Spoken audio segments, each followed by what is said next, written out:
Welcome to What the Fuck Just Happened. I'm your host, Liz Enton. If you listen to the intro, you know my story. If not, here's a brief summary. I'm a sciencey-skeptic, and when my dad died, I took a shot in the dark and decided to investigate if there was any possible evidence of an afterlife. I assumed that was as realistic as Santa Claus, but I was desperate.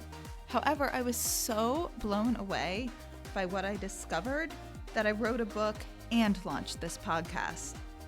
In this podcast, I will be talking to some fairly normal people about some really weird shit. I speak with everyone from psychic mediums and afterlife researchers to ordinary people who've had some inexplicable experiences. So come, listen. There's no need to draw any final conclusions. Keep an open mind and wonder, what the fuck just happened?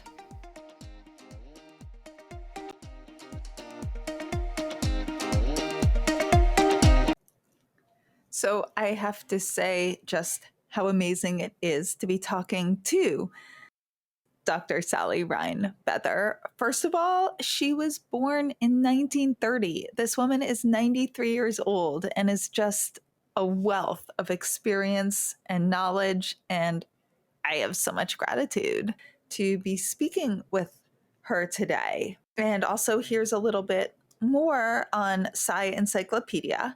Sally Rhine Feather, Ph.D., is a retired American clinical psychologist who carried out psi experiments at the Rhine Research Center in the 1960s.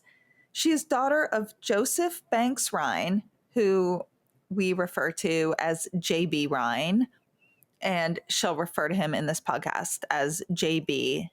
And her mother is Louisa Rhine, who collaborated with J.B. Rhine on a lot of experiments back in the day.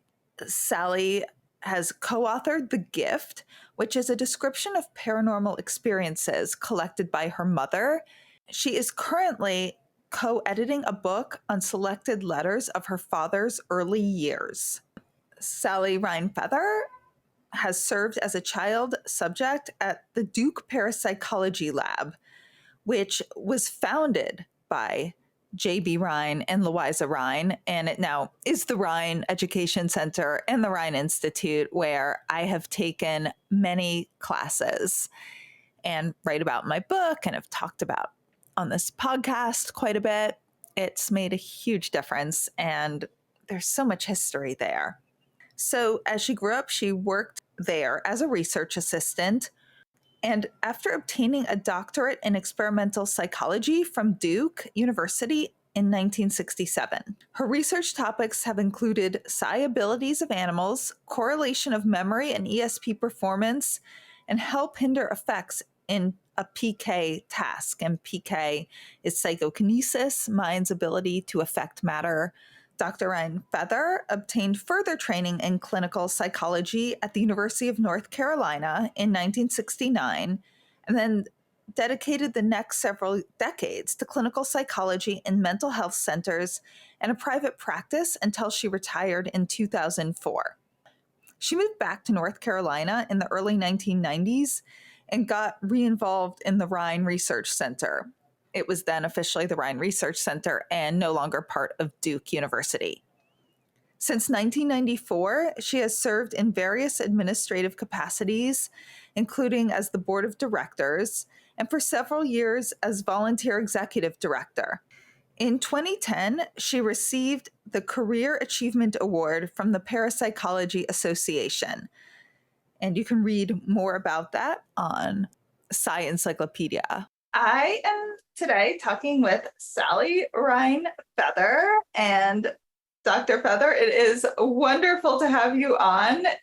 Dr. Feather has been a witness to the history. Her parents are J.B. and Louisa Rhine, and they have been referred to as the mother and father of parapsychology and the research that it's evolved to today. And she herself has done some amazing research and work. And she can introduce herself.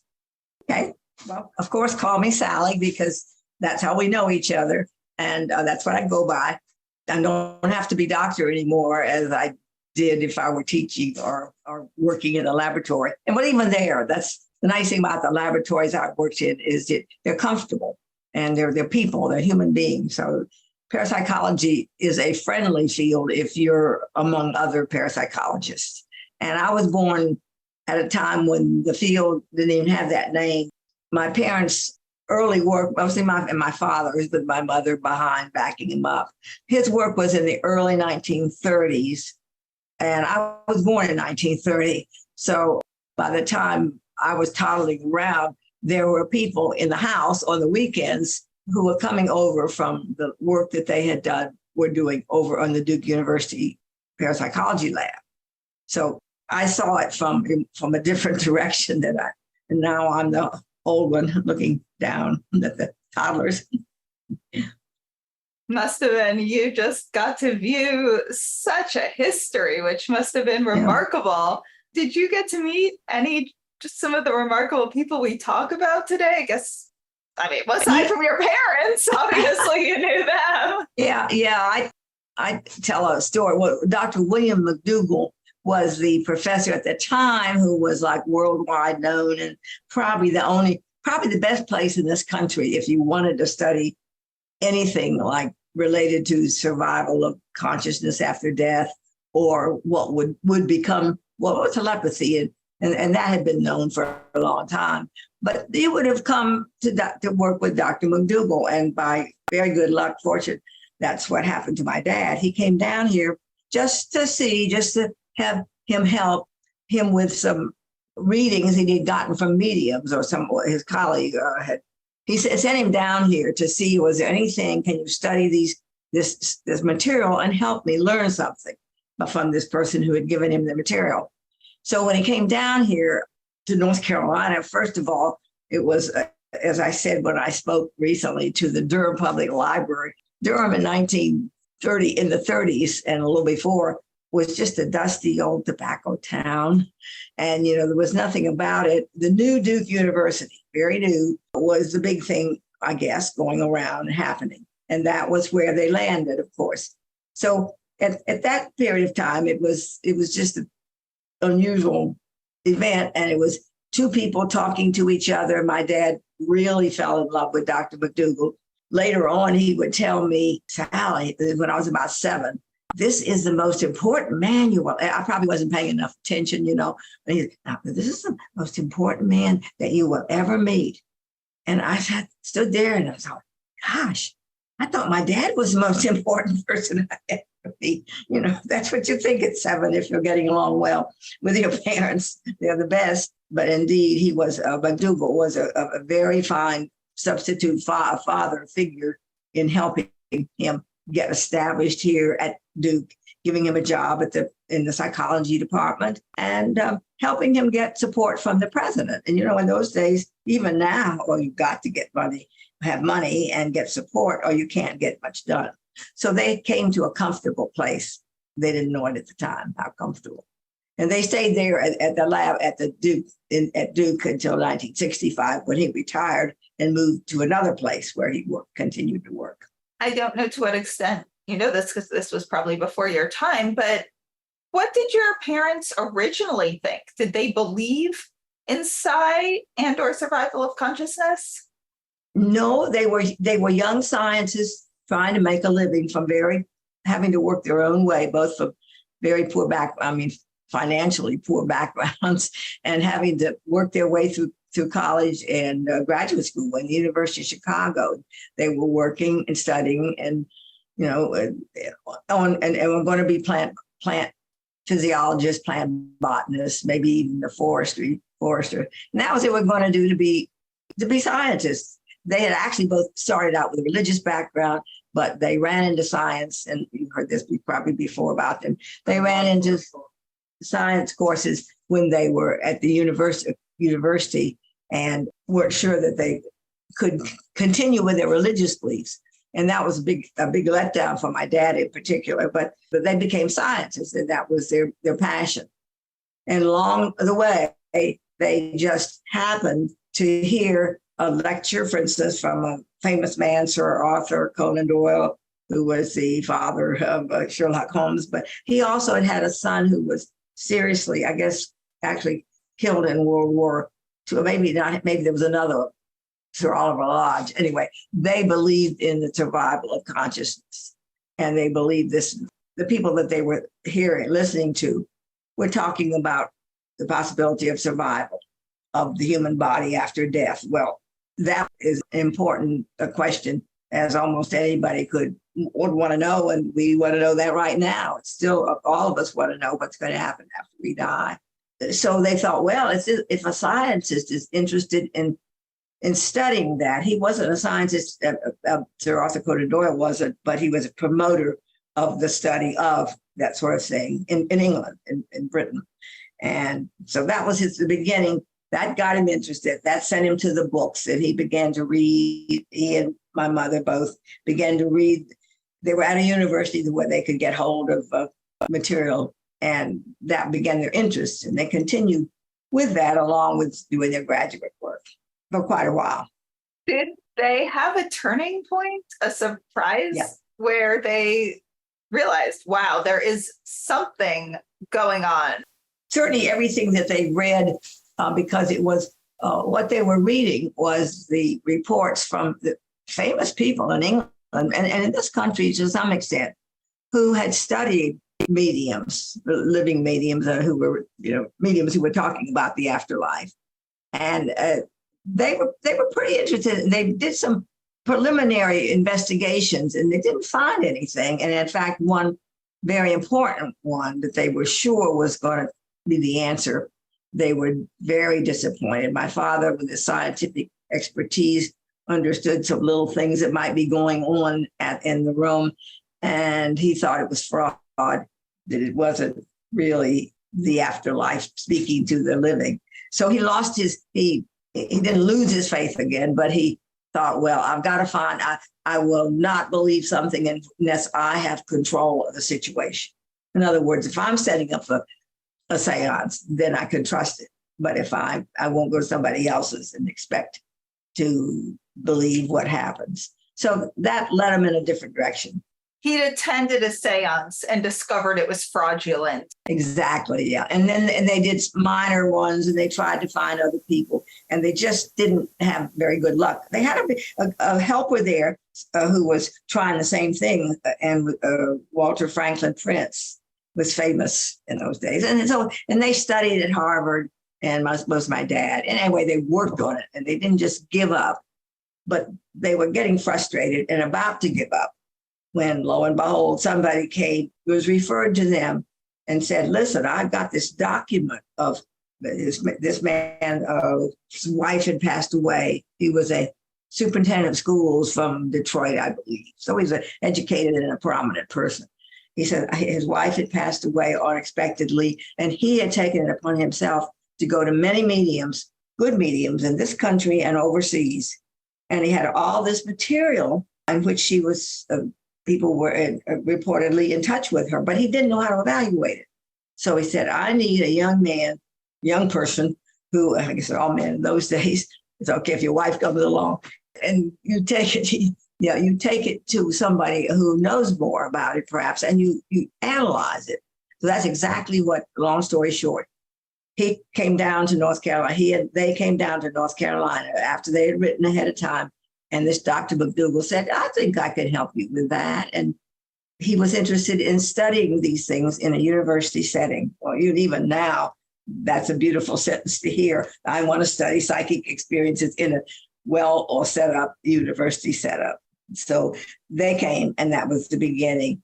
It didn't work out that they worked on this mediumship, and they became very good friends with the man who had it. And he came down here and got his own doctorate degree.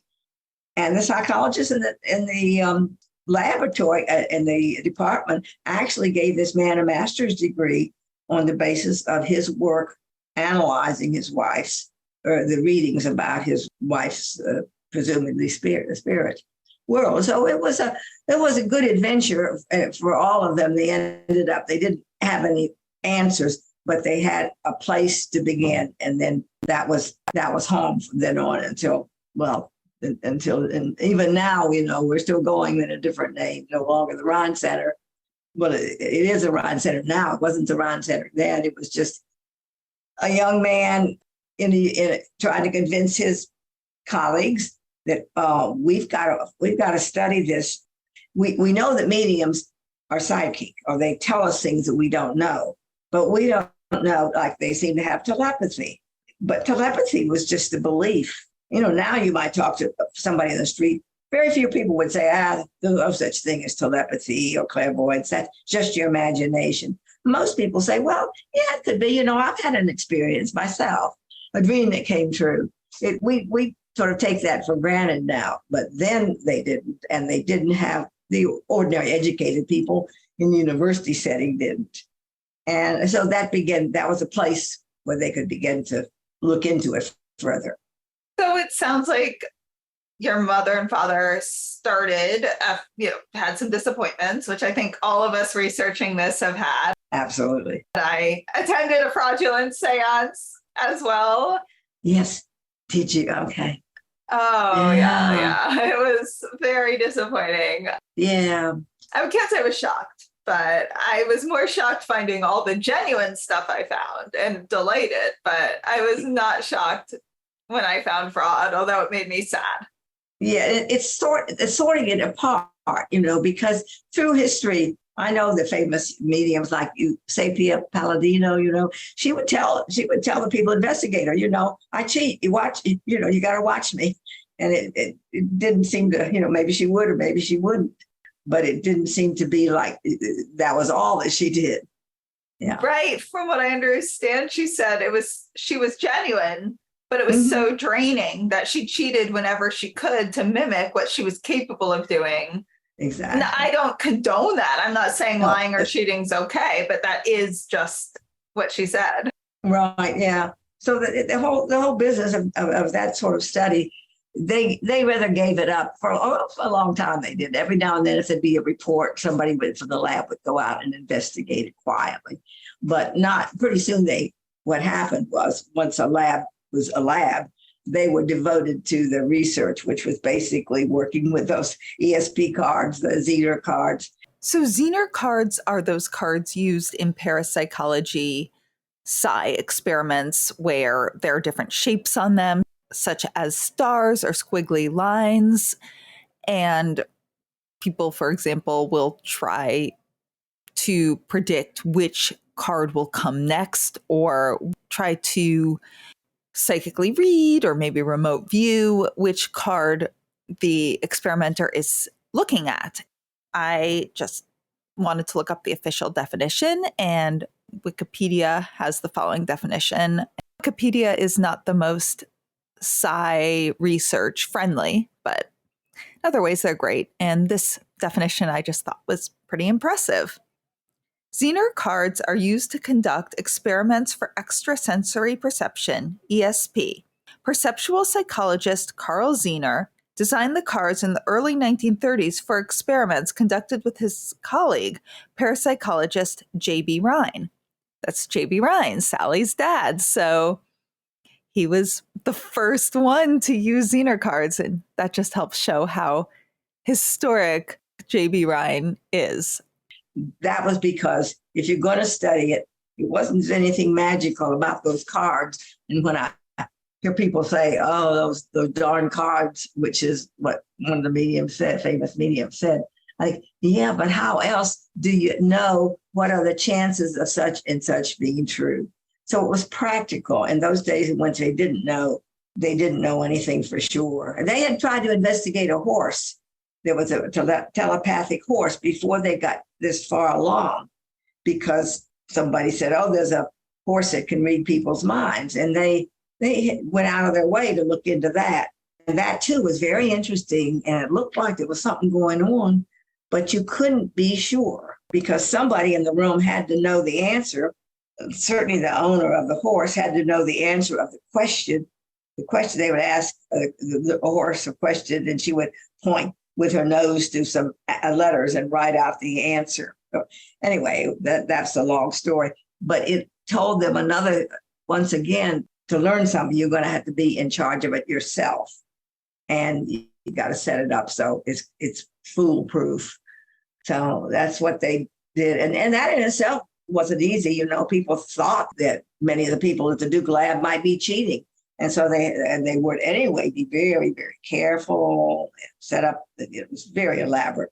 If you go into the Rhine Center today, you'd be really hard to cheat at anything. Yeah, they really set up tight protocols today. Yeah. I'll ask a question about mediumship, and we can also go into, Zenar cards and all of it. But regarding mediumship, so your parents attended a seance, saw the medium cheat. The first bit they heard was the reports of a grieving man who had amazing experiences with a few select mediums after losing his wife. I'm assuming your parents then found mediums that they ended up, I hate using the word believe because that sounds so faith-based, but mediums that demonstrated. Yeah, Liz, they believed in really essentially that they had faith in, or they had conditions, which even the most questionable person, if they did well, you got to take it seriously. Yes, they were very fortunate with that. And that, the name Eileen Garret, don't you? Yes. She's one of our favorites. And of course, there's a place in New York still that's, they're not so prominent as they used to be. But Eileen Garret name was known, well, Dr. McDougall knew her, and she knew him and loved him. That always helps when the medium you're going to be you want to work with is good friends with the important people that have hired you. And so in 1934, and this was already by 1934, JB and his colleagues, it certainly wasn't just him. He did this with a team. Right now we may have one director doing a lot of things, but without a backup or people around him. And they had a team by that time in 1934. But JB himself, I think, tested Eileen, but he probably had somebody with him. And they tested her for the ESP cards. And lo and behold, she did very well, indicating that she seemed to have telepathic or clairvoyant ability. But the only other thing, which kind of is, you've heard this before probably, when she would go into a trance and she wouldn't even know that she was in a trance, and her spirit helper, Giovanni was his name. I can't think of the general term. Spirit guide. At 93, you forget words all the time. I can't remember. That's because you have such a bank of history. It's amazing. Try to keep all those words. Anyway, but Giovanni, this supposed spirit that was coming through her, he also scored very well on his cards, significantly. So both of them did. So there we were back again. Is it Eileen completely? And she was going into a trance and didn't know even what she said. Was it another multiple personality sort of thing, or another part of her? So that was unclear. But they were very excited to have Eileen Garret help them. And not only that, she had a good friend who was very interested in survival, who had a lot of money and wanted to help. And that brought in the first big donor, enough really so that they were able to do more with the research and make it enlarge, get into their own laboratory in the Duke campus. So Eileen Garret, historic medium. Oh, yeah. I don't know, Paula, if any of you listening have not heard of Eileen Garret, look her up. She just is history of cyclical research. Oh, she's a wonderful, she's written at least one, I think she's written a couple of books. Now, I knew her. I got to know her. And that was one of the things when you said renowned people. Well, I would say one of the most interesting person I had ever met. And she'd come down here from New York City. By that time, she was a very smart, she became a businesswoman. And she made a lot of, she found donors and people who helped, like she helped Mrs. Bolton because she gave readings. And this was all private at one time, but it's still no longer secret. She helped her a lot in her mind, like mediums help you and guide you. And she did that for many, many people. And she also then ran a business and published a little newspaper, and then would give money to people who wanted to do research and other interesting things. And you have an interesting thing right behind you coming around the corner. Yes, hi, Kiwi. Hi, this is my cat, Kiwi, coming to say hello. And my cat, Kiwi, has just jumped into the screen, and I will post that video on YouTube and on Instagram and TikTok. So you can see how cute Kiwi is. Hello, yeah, good. Want to see what you're up to, who you're talking about. Yes. But yeah, well, so Eileen, I got to know Eileen. She came down here later when I was 16 years old. I remember because it was my birthday, and my dad brought her out to the house for supper, like he was always doing. I guess he told my mother ahead of time, I hope, but he was always doing that. But she had an entourage with her, and she sent them downtown and got a present. She gave me a gorgeous charm bracelet. We can imagine a 16-year-old who didn't have much jewelry having an elegant charm bracelet to wear, and I still have it. Gave it to my daughter. So she was just an exotic, friendly, exotic person in many ways because she looked and acted like she sounds, and yet a very kindly, warm person. And she and my dad were on and off friends. I mean, they would probably argue. She probably wanted him to feel like he had found an answer with her help, but he couldn't do that still, even though she knew a lot. But you see, so did Ivani. He was able to guess the card. So was it really a spirit or not?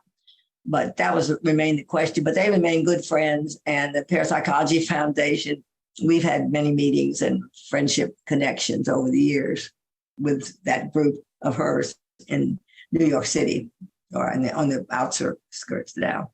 So that was one famous person. Just telling you some of what it was like and who might come by. Students, of course, and high scoring students, and they are not to be taken lightly. The first highly scoring person that made my dad think that we're really onto something was he. They were getting a little bit discouraged because at first they didn't do very well, and you didn't do well testing children as a group in a summer camp or in a class. A whole group of people in class didn't score very well, but some of the high scoring people, one of them came by to see JB in his office and said, they probably called him JB, and he had learned hypnosis. He thought maybe that would help. So this young man said, I would like to have hypnosis, try that. So I tried it with him, and it was nice. No, even after he was hypnotized, then JB said, well, listen, here, I've got some cards, some ESP cards. I was going to pull them out and show them, but you've seen them. People who know your podcast know them. And he held them out on his hand like this so the fellow couldn't see. That was Adam Linsmeyer was his name. And he got, a huge number. I think it's 9 in a row or maybe more at the very first, just right away. Were these Zenar cards? Yeah, the Zenar cards, called Zenar because I got some stuck away here. And they were called Zenar cards because I think we may even still sell them, but the cat, I love the cat. I love watching a cat, but he's kind of bored now, not talking. So anyway, with the Zenar cards, you could get it real quickly, figure out what the chances of getting, one in right if you couldn't see what it was. So that's what they were working with. After Adam Linsmeyer did so well, then it became into the laboratory with formal experiments with other people, ruling out everything else. Then he continued to do, not that well, but very well. So that was their first beginning. So you got to watch some of the best. And did you get to watch, I know another big Zenar card people, I don't know if you ever got to meet, I'm blanking on their first names, but Pierce and Pratt are the last names. Hubert Pierce. Yeah. Now, Pratt was one of the JB's colleagues, and we got to know him very well. In fact, my son is a good friend of his son's and still sees him in Texas and all that. But that's his grandson anyway. That was a lot of fun to have the students come. They would come around the house on the weekend. What do you do if you're a Duke student in 1930 in dusty old Durham, which wasn't very, like it's attractive as it is now. But you would go out to JB's house, and JB and Louie, began to call things like the boss. And just coming out of the weekend, and we had a big picnic ground. And so they would just mill around, and they'd be talking, particularly when they were doing their own experiments, without JB being a lot needed anymore. Gaither Pratt could do his own experiment with Charlie Stewart, with students like Adam Linsmeyer. And it went very well. And then one day, a divinity student named Hubert Pierce, I think he came up to them after a talk and gave a talk somewhere and said, my mother was sort of psychic and she did a lot of things around the house. And I'd happy to be a subject for you. So lo and behold, he came, and I think he was one of those that got 25 right. I'm getting them mixed up now. I had to review all the details, but there were so many of that early group that did well. They could do just what JB wanted, to have it under his or his colleagues' control. So you knew the statistics, you knew when you started, you planned, you didn't stop when somebody did very well. You had to finish the whole test, whatever it was. And, it became a science. They began to learn the vocabulary and started. The term extrasensory perception was, I think JB took a German expression and translated it and made it. I've heard that he was responsible for it, but I wouldn't be sure. And telepathy was an old name. They tested that, and then the clairvoyance and the precognition. Now that didn't come up right away. That's knowing the future. Because before that, they discovered that across 200 miles, certainly in the next room, and certainly across the campus, you could get really good results and very confirmative studies. But even up, it was Lake Junaluska, I think it's about 200 miles away. They had one of their experimenters was up there and one was at Durham, and they had very significant results, just as much as they were doing in the lab. So that was the very first remote viewing, and that's what you might call it today. If one was looking at the Zenar cards and one was getting like a square and a squiggly line, and the other was in either the other room all the way to 200 miles away, they were able to view somehow using telepathy, remote viewing, what cards the other person was looking at, significantly beyond the odds of chance. That is exactly how it proceeded. And they were a team, and they were getting these results, and they were publishing. Well, then they started a journal in 1937. They submitted their results to psychology journals, and they didn't get accepted. But they were getting, other psychologists were repeating their work. Some were, some didn't, and some didn't believe it should be done and thought it was baloney. Anyway, they got enough that it was very important to publish it. And so they started a journal, and it's been going ever since. It's just an issue out this week, I think. What's the journal called so everyone can find it? The Journal of Parapsychology. You can get it in some of the big college libraries, and you can subscribe to it. Particularly if you're a member of the Psychology Association, you get it automatically with your dues. But it's been going all these years. Now, when you were a child, did you ever participate in experiments with your parents? Oh, sure. Did they experiment on you? Perfect guinea pigs. 4 children. Boy. As soon as we were old enough to be interested, we were guessing cards. My mother couldn't get to the office and work because by that time in the mid-1930s, she had 4 little children.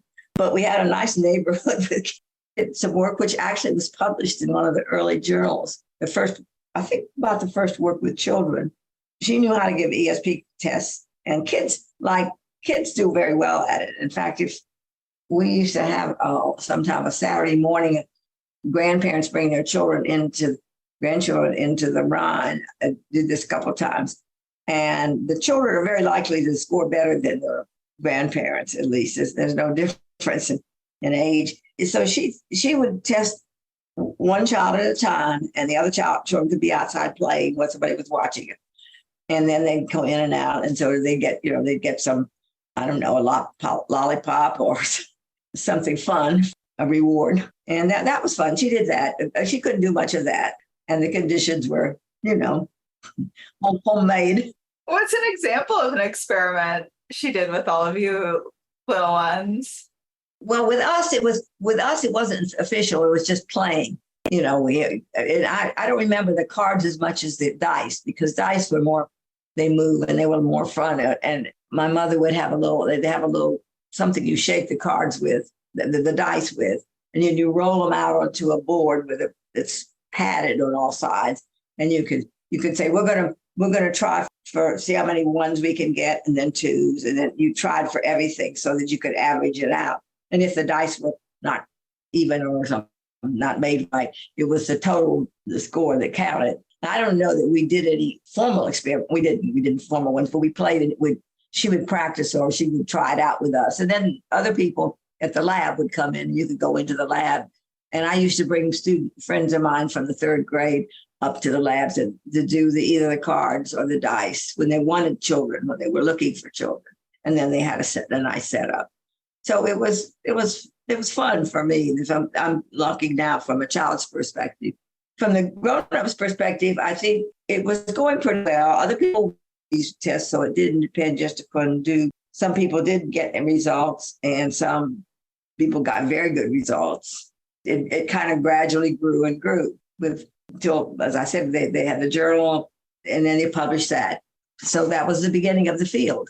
There wasn't any other group doing it in this country at that time. I don't remember when the next place. A college person, like somebody for her thesis out in Colorado, did a whole series of tests with her psychology professor, or maybe he was an instructor, and they would do that, and it would be good enough to publish in the journal. And then if it was we had a big conference in Ohio. I was still just a kid when they had that. It was a psychology association that had it. They had people who were skeptics, and they were people who were believers, the lab people. My dad was a little bit scared of it because he said it was like a heresy trial. They were finding out whether he was, a crook or not. But it went very well, and they got applause, and they kind of won the day. Finding out if he was a crook or not, you mean people were wondering if he was cheating? That's right. Yeah, a crook, exactly. Because how else could, if you didn't believe this was possible, then first of all, you look for the statistics. And that took them quite a few years to nail down.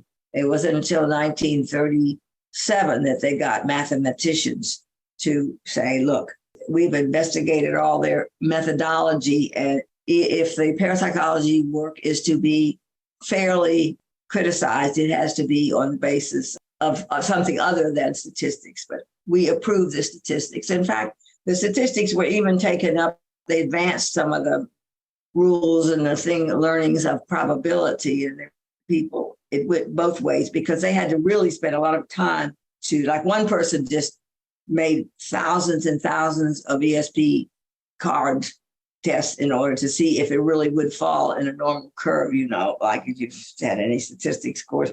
So, and sure enough, he proved the law of the binomial distribution, what it was. And so the statistics soon got not to be a problem. Then, of course, the next question was errors, human errors. Are you peeking around the corner or what? So they had to be assured of things like that. And then with the distance experiments eliminated some of those problems. Then for the future, guessing what the cards were going to be like tomorrow or next week when you check them, that came along. That work was slow. It took a long time because you had to have more data. That was even more far out. Who could believe? It's crazy enough to believe that right now I know the top card in this deck, but what if I shuffle it, what will be the top card then? And guess this now. I know you were raised in a research family versus a family of psychic mediums, but you grew up so around this. Do you feel you have more psychic, paranormal, mediumistic abilities than the average person? No, I don't. I think I did for a period of time when I was a child. I think I was doing well. At least I always enjoyed it, and I wouldn't if I didn't do too well. But I soon began to be more involved in help. When I was 15 years old, that's my first job was to help out. That was World War II was going on, and the 3 or 4 young graduate student men were off to the service, and they needed help. Everything had to be checked by hand. They didn't have, any of the modern ways. And so I would help with just rechecking data. It wasn't very interesting, but I got paid. I got to be up at the lab with the grown-ups, And I remembered particularly, I probably would have forgotten it because it wasn't very impressive in my mind. But one day, a graduate student came in and he said, I just don't make mistakes. And I've been told or been shown that there were a couple of mistakes you said I made or something. And I just showed them to him. And he was so chagrined that he brought me a box of candy the next day. So, that was, I remember, therefore, that I was checking data because it was such a nothing job. And then later, when I went to college and would come home in the summertime, I was, more educated then, or more able to assist. And I helped out with some researchers. I went with a friend to an orphanage, where we called it orphanage then. We don't now. Where we were working with children there, and a blind school for the blind too. I just helped in different ways. So gradually I was learning. I knew the place pretty well, and I was pretty comfortable, and it was an interesting place. People visited, from outside, and there was some movie stars and speakers and so forth. Now, my dad tried to keep it quiet on the campus. He didn't want to make a fuss, but it did make a fuss, and that made him not too popular among people who weren't getting as much attention in other departments or in his other psychology department. So they separated, and they had their own building, and the top of their own building separate from the psychology department. But it was a friendly place to be. I liked it. I'd love to go up there after work, except my dad would always take him so long to come to finish work, Two questions regarding skepticism. First of all, did you ever have a period of time where you started to wonder if this was real, especially when you got into the, away from your family, and people must have been like, oh, that can't be true? No, it was the other way around, really. I mean, I knew because I'd watched the statistics, and I was a little later on, but there was one of the people I worked with cheated, and we found that out. And so I knew that could happen, and was very, very careful about it. So I knew the place was a careful place, working at the lab, and then in the summertime and the things that happened. And it was just very interesting to me. And later on, when I started doing work on my own, I knew pretty much what I was doing. And one year, my dad sent me up to Wisconsin because there was a school teacher there getting remarkable results with her children. And you'd have to see it. You didn't know if it was genuine or not. So I went up there and stayed with her. Or I stayed at her house, even the teacher. Remarkable results of the children getting. They were still doing the cards. They were doing the ESP cards. Yeah. She would have these written on the blackboard, and the little girl would have her back to the teacher and point to this one, and then it'd be that one. And I was writing down at the back of the room what she was calling. And then we compared the results, and she got 24 out of 25 right. Now, I don't know. I can't swear that the teacher, somebody said, well, maybe the teacher was whispering star. Well, that was silly to me. I mean, I knew that couldn't happen, but other people who weren't there might think.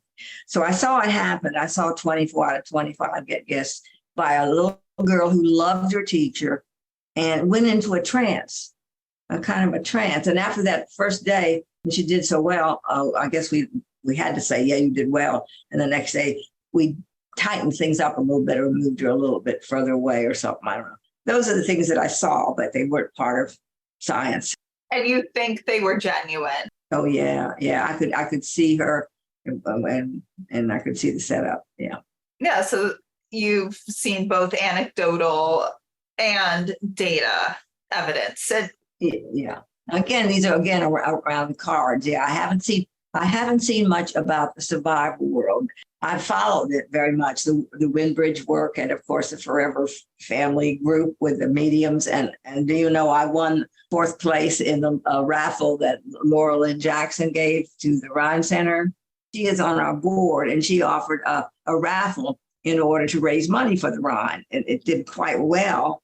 And I was blown over when I got called. I at the last minute, I bought a ticket and four tickets. And then I found out that I won the 4th place, which was the one of the 4 things that I wanted. One of it was my books. I didn't want them. I wanted her books. And I got her 2 books here and immediately read them. And they were wonderful. She's amazing. Laura is great. I think of all the things I have read about, including the Windbridge work, which I've read, but I haven't studied it, which is convincing of a lot of things. I think Laura Lynn's own work just stands out as remarkable. It does. And she dedicates so much of her time to science and research. It's really... She's grounded, well grounded. Definitely. And if she gives you advice or if the other side gives you advice. She monitors it in a sensible way. She would not do anything which would be in any way hurt anybody, So not that it would anyway. The other side doesn't want to hurt you. They want to help you. Interestingly, you went from Eileen Garret up to Laura from our day. Which makes me want to ask you, what do you think is one of the best experiments that you witnessed in your early days? And what do you think is some of the best research being done now? That's not a question I can answer really well, because at the time that it's going on, when it is, if it's going well, I mean, way back when they did the Ganzfeld, I thought that was pretty good. But now I think in retrospect, people said, well, it was too slow. Your audience doesn't know what the Ganzfeld, unless you've had somebody talk about that. But it was fun to do, to have people laid back in a quiet room and try to know what's being shown to your friend in the other room. The Ganzfeld work impressed me. Daryl Bem's work, even though we didn't do that, you've probably had somebody talk about that. There've been a lot of good research, and I like what John Cruz is doing now. It's some of it is just beginning, and I don't know how much it'll go anywhere. But he did some interesting. He did an interesting field trip. He probably told you, if you interviewed him, about working with a child who was having things happen around the house. But he wrote it. I think he wrote it up in an article, so it's published work. It's a PK experience, or a spontaneous PK. Now, he maybe not be wanting to. I've had some wonderful stories that I can't really, because a person around 9/11, people sent me a lot of stories, and I did report them in my book, many of them. Some of them were just such remarkable cases that I could only just say, wow. I think the cases, we talked about the experiments and we talked a little bit about survival, but in between, I think the qualitative work studying experiences is about a very important thing, and more of it should be done. My mother collected this huge supply of stories and reports, that people, you can't know whether or not they're true or not, but after you read 50 of them, you're sure something's going on. And then most of us have had experiences of our own, and that makes it even more understand. And I think that's a whole field of itself that could be developed more. What does it mean? What can we learn from it about survival? If the other side is telling us things we need to know, like Johnny has a gun hidden in his room, well, that's a message that is very evidential. And Johnny does have a gun hidden in his room, and nobody knew that. If it gave us information like that. Yeah, I think anecdotal stories are so important. You can't have them alone, but if you look at the body of laboratory research and anecdotal, and you start to put it all together, your book that you wrote, The Gift. The Gift, yeah. The Gift has some. If any of you read that, that's a collection of anecdotal personal experiences that were sent to your mother, correct? Right, and my mother's story. Her book was called, which she published a lot. She published a lot of books on stories, for even a book for children. And I borrowed some of her cases, her better cases.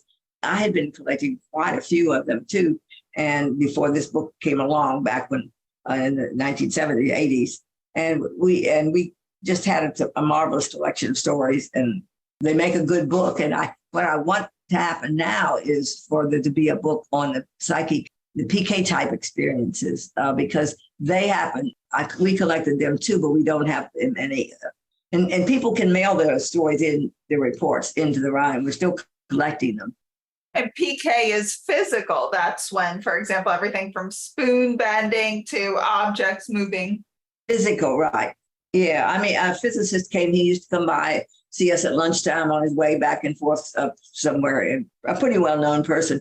And he told the story about how when his wife was in the kitchen and he was in the living room, he was mad at the cat. The cat would get off. I mean, it's a good thing I mentioned this with you, because you don't do this. His cat would not get off of where it should not be sitting. And he shouted at it. He might have even swatted it. And in the kitchen at the same time, a glass Coke bottle exploded. And his anger in one room, he is pretty sure, traveled to the kitchen where his wife was taking the Coke bottle or putting him into the refrigerator. Somebody else was telling me about they were frustrated with an animal and something else happened at the same time. See, that the synchronicity be the case. There's so many, people can look these up. There's just so many that are worth reading. Have you or did your parents ever witness physical mediumship in a seance? No, I mean, the one that he witnessed was fraudulent. I suppose I have heard them. I've also, but I've heard these stories. Somebody will say that something like I just said, something broke when they were very angry, or you woke up and in the night, a friend died and there was the necklace that they'd given you fell. It came from somewhere, or something happened, like an apport. It related to things moving. I've heard a number of apport stories where things disappear and reappear. And they're really hard you can't very well study them, but if you got enough of them, you might be able to get a little more information. I think it's possible. In terms of all of us who've had losses, as I mentioned, the group, I got into this after the passing of my dad, and I've gotten some signs. I've communicated with him through mediums. I mean, he thought all this was nonsense. I thought it was nonsense, so I started studying it.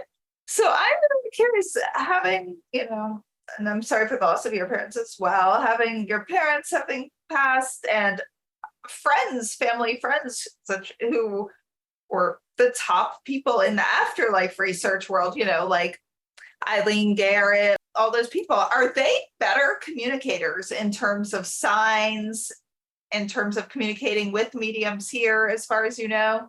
I think a person has to be fairly psychic to be a medium. I mean, in themselves. Like, I have a friend who's quite psychic, and she's thinking about going into mediumship and paying more attention and getting more training in it. But it starts out with just knowing things and being able to tell people, which is kind of like being a medium anyway. But of the people who've passed away who were involved in this, such as Eileen Garret, or the researchers such as your parents, have they given a level of communication or sign that probably the average person after they pass away who are not involved in this are not able to do?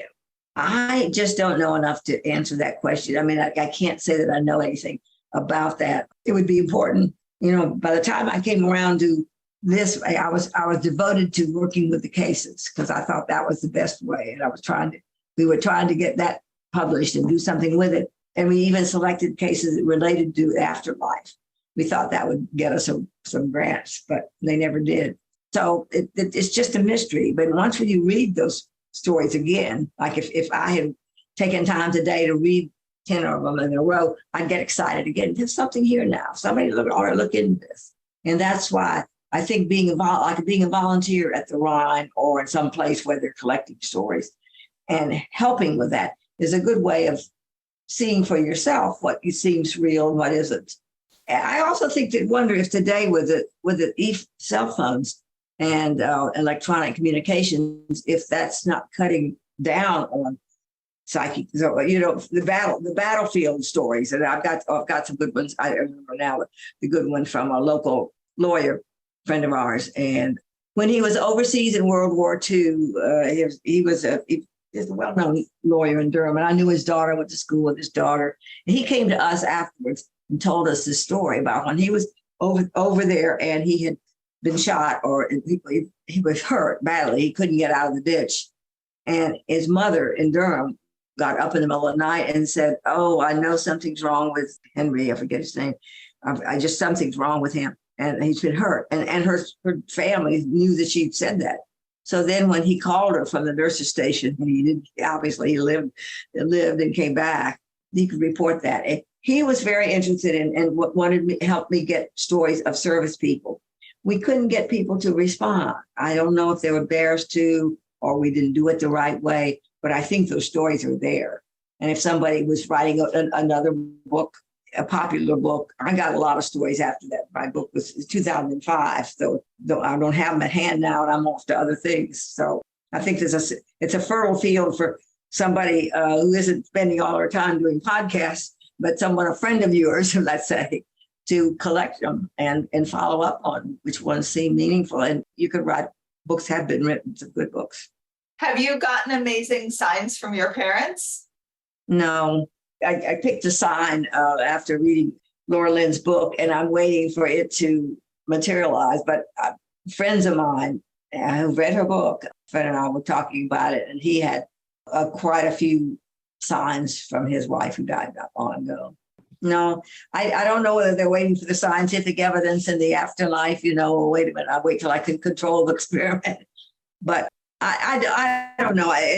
They weren't serious in a negative way. They were serious in a positive way. They were very much oriented in what they were doing, and they would listen. I would listen to somebody talk to JB, and I'd listen. Oh, that's so interesting. I'd ask him, do you believe what she said was true? He says, well, now we just need to, we don't know. And he would go off into some philosophical thing of how we have to be careful. And maybe they were too left brain.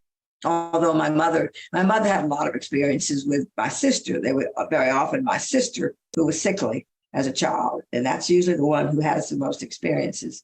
They both wake up at the same time at night, and Betsy would be calling out. She saw a bear, and my mother would know that in the other room. And there's a series of those cases of those that are mentioned in her Hidden Channels of the Mind of those. And I didn't have enough with my children to keep a record of it. I've had one or two really interesting things, but not enough to make a whole collection. Yeah, once I was doing something with my mother's book, Hidden Channels of the Mind, and I had 2 copies of the book, but I couldn't. It was my old house out in the country where I had more space. I couldn't find them. I looked everywhere, and I came back, and there was one on my desk. And I thought, either I'm going crazy and I left it there and forgot it, which if it was my age now, but that was back when I was younger.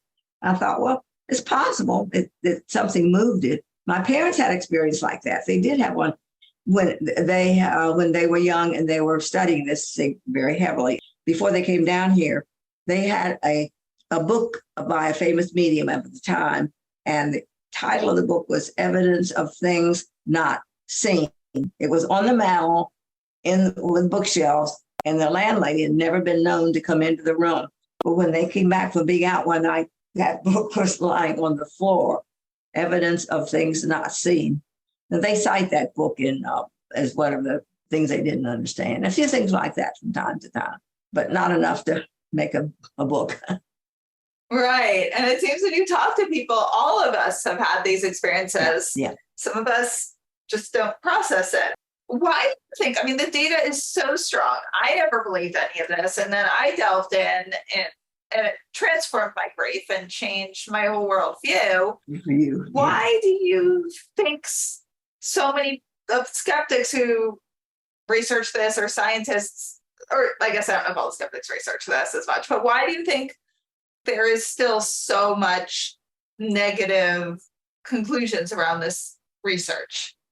That's a good question, because I am perfectly on the fence. And if it's true, that's wonderful. If it's not true, well, the next thing to it is true. I mean, I won't be heartbroken. It's not a big emotional thing, but to a skeptic, it's like you've done something terribly wrong to believe, like you're crazy. And of course, people do hallucinate who have mental health. So, that's separate. You can maybe some overlap sometime. It may be both, or it may help.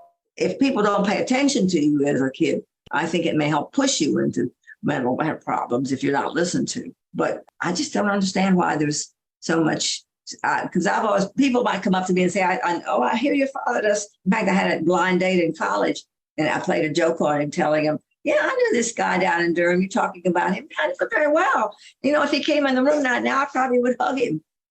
Oh, I said, he was my father. And see, he had been telling me all these things about this J.B. Rhine, how he was probably probably faked it, I played this trick on him. And he was so excited to find who I was. He took me down to meet his skeptical teacher at Kenyon College years and years and years ago. And I was up at a little college. But I don't know why they're so scared of it. I think you could overdo it. You could, and some people do, and there are books written about how be careful and don't overdo anything. Or if the medium is getting some money, you got to think about how credible she, how reliable, that's not the word, how honest she is. But the ones I know have been fine. That was really what changed my mind big time too about skeptics, because I used to always idolize them as the smart ones. Yeah. And as I delved in, when they say, oh, medium's not true, I'd say every single one that I spoke to said, oh, all of it's fake. They've never delved into the work of Dr. Michel and the data. And they overall have not had readings with the Windbridge and Forever family exactly mediums. They've gone to ones that I could have told them were fake. So it's really how to navigate the murky world that can be a murky world on the edge of the paranormal, which it isn't. Every side of it. If you're ghost hunting too, it could be the same thing. On the other hand, it could be there's some very smart people finding some interesting things. And we don't know. They're mixed together, and I think that they're sorting them apart and learning how to do that carefully. Some good honest mediums. I would recommend Laura Lynn in a moment, although it take a year or two to get an appointment, or some other people that I knew. Oh, longer than that. She's my friend, and I've been on her wait list 7 years. Oh, wow. She would, yeah. I bet she is. From one day. Yeah. Oh, she's just such a marvelous. She's come closer. Her books have come closer to convincing me because I knew her and because her rate of success. I'm not so concerned that I don't get a sign from my parents because they're in my heart. They mean a lot to me, even at my age. And either they aren't interested or maybe not everybody can send from both sides. They're so scientific. Maybe it's difficult. I couldn't get my dad to, he'd be looking off into the, and I'd say, well, now, what do you think about so-and-so? Well, that's an interesting question. He would redirect me and he wouldn't give me a yes/no answer, which he couldn't in honesty, but still it didn't help my questions as a child to know that. But they were scientists and they did their part. Maybe they said, look, we put in the hard years, let somebody else do that. I know they've concluded, and you've concluded definitely is true. There's psychic consciousness behaving non-locally, but what about survival? What do you think that we survive? I don't know. I'm comfortable being an agnostic. I say what would be in a religious sense. I believe it's important. I believe it's very important, and I do in religious sense too. If there is a God, we need it, but particularly survival, even more so. I think we need to know more, and I'm sorry we don't. And I'm going to go back and read the Bible work again when I have a few moments time, so that I get up on it. But I know I was impressed. That was the first time I thought, boy, I wish. In fact, I asked them if they wanted to move here because I thought, well, if JB and my mother Louisa were around, they would appreciate this kind of effort that they're making, and that's been very helpful and helpful for validating people then who can do good things for other people. Right, because they studied psychic, but not survival. Right. I don't feel unfriendly. I will go to listen to speakers of mediums, and I certainly, value the friendship of Laura Lynn. And what helped you, because people have gotten so much help. I know that. And I have friends who have the same thing you're saying, even from lesser mediums than Laura. And there's some others just as good as Laura there's a small group. I know. There's a tiny percent. Some wait lists are not as long. So I'm saying this, if anyone's discouraged, Laura is, I would say, the best of the best, but among the best of the best, there's some others too, whose wait lists aren't as long. The Forever family testing protocols are really tight. So I think if you go to a Forever family medium, you'll get the best of the best. And obviously from the past, she's not here anymore, but Eileen Garret sounds like she was the best of the best. Oh, yeah. So, and she had a lot of fun too. She was married 3 times. She was a good-hearted person, but she had a very small, sweet little mother who was kind of petite. And then her granddaughter, do you know Lizette Coley? She's wonderful. I love her. She's one of my, she's come down and spoke for us, and I've gone and spoken for her at her place. And because we shared the same kind of, she would call it a burden. It's never really been a burden for me, I don't think. Maybe it kept some nice guy from asking me out because he thought, well, she's cuckoo. Her father studied that when I was a teenager, or young. But no, seriously speaking, for me, it's been a privilege. I feel very fortunate, whatever God's may be for the opportunities I've had, and still at my age, to just even be able to talk to people like you and meet, and sit in, even though I don't have to understand all the time what Graham is talking about or John Palmer. They're my friends, and I admire them, and I admire the research that we do, and certainly John Cruz doing a job with our place. You interviewed him. I just saw that I ran through your list, and you've caught many of them. Paul Smith is another one of our dear friends here, and Lloyd Auerbach, of course, president of wonderful people. Yeah, I don't see how you could be any better people than there are in this world, in this work. I agree. When I found out the reality of it, it went against every stereotype I had, not only in terms of intelligence, valid data, and just kind, grounded people. Wow. I couldn't have made it through my first year of grief if I had stumbled into all these people. I know when my father died, I was extremely upset. And for a long time, I went back to see my psychiatrist that I'd seen, and he gave me enough advice, but I never thought of going to a medium, but I'm glad I went to somebody who was wiser than me, because grief is such a killer. And if it happens to you when you're a little kid, you were old enough to know, but when you're 3 and 4 years old and mom and daddy died. So I'm glad that the Forever family made the best out of their horrible experience that got them started too. I know. And I love reading Bob Ginsberg's book. Yeah. I love reading his emails and it was particularly his dialogue with his grandson, Henry, on Facebook. Yeah. Oh, Henry. Bob has the funniest grandson. That kid is smart. Yeah, I bet he is. Yeah. Well, and I'm glad he's got the grandson I guess that's from the daughter or the son. Yeah. From his daughter, Corey. Yeah. There's been 3 children, Corey, Jonathan, and Bailey. Yeah. So Forever Family is surviving and going on, even though they lost Fan, right? It's continuing. Oh, yeah. If anyone knew Fran, that woman was tough. If we let it fall, with her being able to watch all of us, I don't even know. She would not allow that. So she was like my main mentor, and she was probably, Fran was just, she was so. This all happened to you early enough that you then have had several years of experience with by now. Yeah. I'm really grateful I got to know Fran so well. We got very, very close. And my dad passed in 2015. So I got involved in 2016. Yeah. So. Yeah. Oh, I think the loss of parents are a bit. It's so hard. It's the hardest part. I'm glad that we have people to help us with that, whatever it is. And I certainly will referring more people with, we've always had people around that we knew in Durham. So local people said, who can we go to see? Well, I say always. For a long time we had the name, but certain ones have ever passed away now, and I don't know local people so much anymore. For mediums.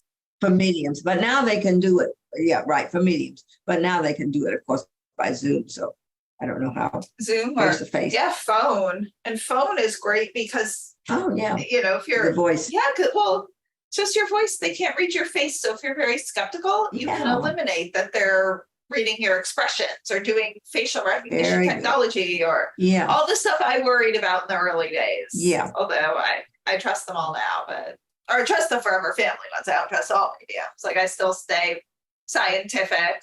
Well, since I've lost the local person I used to refer to, Kathy Martin, passed away last summer. If I'm referring, I don't see too many people anymore who ask this, but can they call Forever Family and just get the name of someone or names? Yeah, well, they can go to our website. They're all really good. They all passed the testing. I'm 93 and a half, and my husband is 94. So it's with the two of us, did you remember this? No, did you remember that?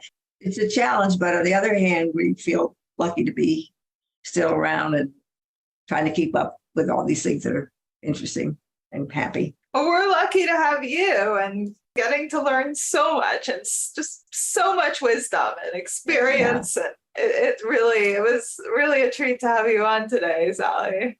Thank you so much, Liz. And I'm finally know. I mean, I just knew you were a face on the screen, and I didn't. And then you mentioned Forever Family, and then I connected you with them, but I did not realize that you had a podcast, and so I'm going to appreciate that as I do Gail Hazelin's now and then. I still listen to hers. Yeah, you sent me to hers, and I've been listening now, so I've become a fan of hers. So yeah, she is a character. I hope to see you again on Wednesdays. I know it's gotten a little hard for me. Like, just so our listeners know, we're part of a Rhine discussion group where we discuss parapsychology every Wednesday, and with like having to work and pay the bills after COVID and quarantine, I haven't been able to make it the way I used to, but I'm trying to get back to it as much as I can. Where can our listeners find you, get your books? You have a new book coming that just published as well. So tell us the name of your books, where everyone can find you, and anything about the Rhine. It's a book of my father's early letters, just J.B. Rhine's letters. And we have a website for that book too. So we'll probably get that. And the gift you already know about. So I'll put these links in the show notes, and well, I'll link to the gift in Amazon. That is just a wonderful story of your mother, Louisa Rhine's collection of remarkable personal stories that have happened to people. Of course, the Rhine Institute and the Rhine Education Center. Okay, Liz. Well, thank you so much, Sally. To get more information on what the fuck just happened, go to WTFJustHappened.net. There you can order my book, What the Fuck Just Happened? A Sciencey-Skeptic Explores Grief, Healing, and Evidence of an Afterlife. And you can learn all about how I came to conclude that there most likely is an afterlife. You can also learn about the early stages of my grief and the amazing, fascinating people I met along the way. You can also read about how much I harassed them trying to get evidence, see if they were cheating, and see if they were sane. There, you can subscribe to our newsletter. If you enjoyed this episode, please rate and review us wherever you get your podcasts. It makes such a difference, especially for a new podcast like this one. And if any of you have had a crazy what the fuck yourself, have any questions, feedback, or just want to say hi, reach out on either Instagram at WTF_just_happened_ or email me at hello@WTFJustHappened.net. And remember, you don't have to draw any final conclusions as you wonder what the fuck just happened.